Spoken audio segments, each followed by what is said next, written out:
গাজীপুর, মানিকগঞ্জ ও মুন্সিগঞ্জের দায়িত্বে আছে। একই সাথে ঢাকার 13টি আসনের পোস্টাল ব্যালটের দায়িত্ব পালন করছি। দেশি এবং বিদেশি নাগরিক যারা পোস্টের মাধ্যমে ভোট প্রদান করবেন, সে সকল ভোট ব্যালট পেপার 1 তারিখে আসা শুরু হয়েছে।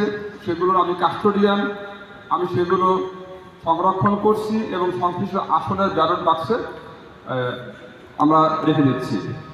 আগামী 12 তারিখ 4:30টার সময় আমরা এই ব্যালট বাক্সগুলো যেখানে গণনা করা হবে সেখানে পাঠানো হবে এবং সেখানে আমার 13 জন প্রিজাইডিং অফিসার আছে, তারা গণনা করে সংশ্লিষ্ট কেন্দ্রের সাথে যোগ করে দেবে।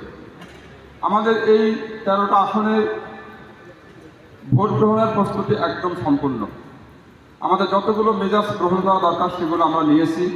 আমাদের আইনশৃঙ্খলা রক্ষাকারী বাহিনীর মধ্যে সেনাবাহিনী, পুলিশ, বিজেপি, র্যাব এবং আনসার সহ সকলের সাথে আমরা সমস্ত ধরনের মিটিং করেছি, সভা করেছি এবং প্রয়োজনীয় প্রস্তুতি আমাদের সম্পন্ন হয়েছে।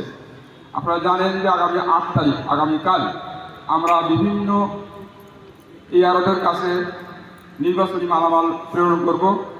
আমাদের এআরও মহোদয়গণ নির্বাচনী মালামাল গ্রহণ করার পর ওনারা 9 এবং 10 তারিখ সেগুলো কেন্দ্রভিত্তিক শ্রেণীবিন্যাস করবে এবং 11 তারিখে সেগুলো প্রত্যেক কেন্দ্রের প্রিজাইডিং অফিসারের নিকট প্রেরণ করবে।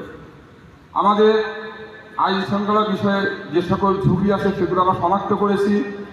যোগাযোগ ব্যবস্থার উপরে আমরা গুরুত্ব দিয়েছি। যেখানে প্রার্থীদের মধ্যে কম্পিটিশন হচ্ছে সে বিষয়গুলো আমরা মাথায় রেখেছি। আমরা যে কোনো মূল্যে বিশৃঙ্খল পরিস্থিতি নিয়ন্ত্রণ করব। সরকারের সিদ্ধান্ত হলো 2026 সালের যে নির্বাচন, এটাকে আমরা মডেল হিসাবে বাস্তবায়ন করতে চাই।